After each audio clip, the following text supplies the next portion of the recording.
Hey everyone, Steven here with the GunLife Coach. Today we're going to be talking about trigger control.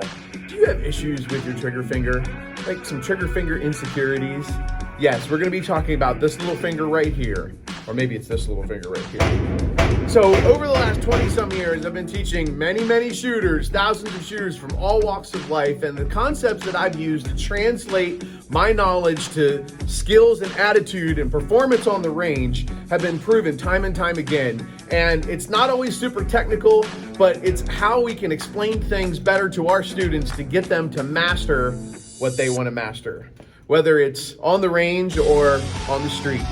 So here we go. Let's talk about trigger control. Did you know that over 90% of shooters' errors lie within the trigger well? Over 90%. It could even be higher. It's amazing how this little thing right here inside that trigger well can cause so many issues for us as we are developing our skill set. So I'm going to give you some of my top concepts to help you become a better shooter. Do you have issues shooting low left or maybe low right on your target? Why is that? Well, typically it's because of an unbalanced pressure delivered to the trigger. The gun doesn't know which hand you are. It doesn't know which eye dominance you have. It doesn't really care. Your trigger is a fulcrum. It only cares to be pushed completely straight back to the rear. Doesn't matter if it's slow or it doesn't matter if it's fast, as long as it's not interrupting your sights and your sight picture. So why do we get so caught up in, oh, I just need the tip of the finger, I just need all of my finger, I need to the first pad? I don't care. It's whatever it takes for you and the gun that's in your hand to accomplish the task of delivering a balanced trigger press completely to the rear until cycle of operation begins. So let's talk about some of the myths that people have. Oh, we have to hold on to it real tight, or oh, we need to have this part of the finger or that part of the finger, or whatever on the gun. I'm going to give you some examples of how you can perform with very high accuracy and break some of those myths about what most people say or what some people say on the range. Here's one of them. You don't have to hold on to the gun as hard as you think you have to. You really don't need some gorilla grip on that gun to accomplish the task.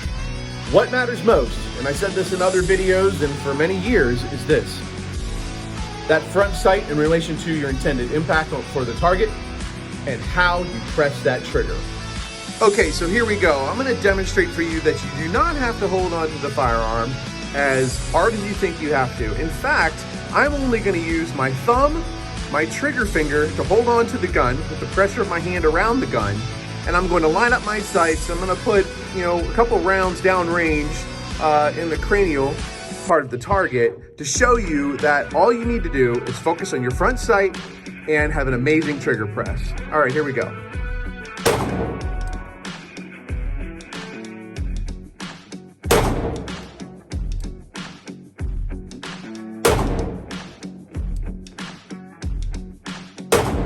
How much finger do I put in that trigger well?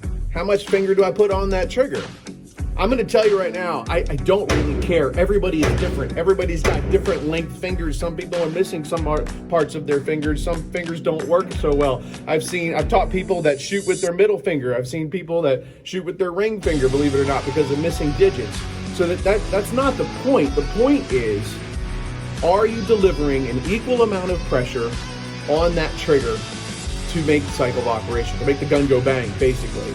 All right, so I'm going to show you a couple different ways so you'd think that it's really a matter of finger placement when it's not. It's pressure placement on the trigger.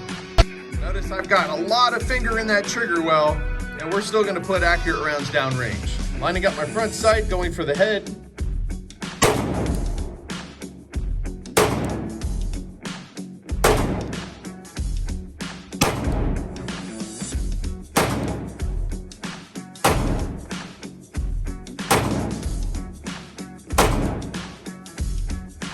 Okay guys and girls, we're going to talk about resetting your trigger, all right? Remember this phrase, reset upon recoil. I'm going to reset my trigger, which means the trigger is going to go all the way to the rear, it's going to go bang, slide's going to move, my front sight needs to settle, I'm going to push my front sight back down to target, and then let off my trigger just as much as I need to get that to reset, so I don't have to have that trigger go all the way out, and then I'm gonna press that trigger again. All right, here we go.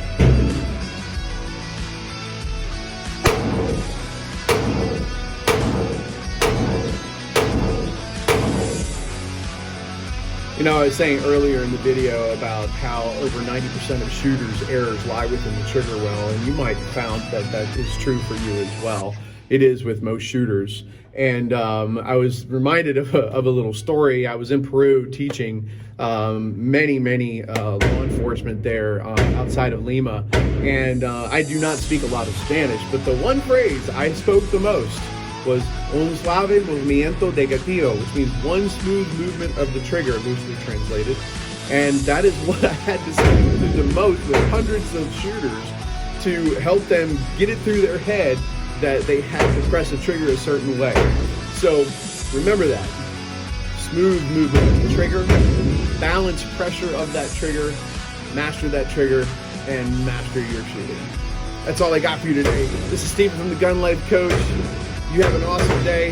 Evolve your skills, evolve yourself, and big shout out again to Ted's Shooting Range and all the staff here. Come see him if you're in Queen Creek, Arizona. Have an awesome day.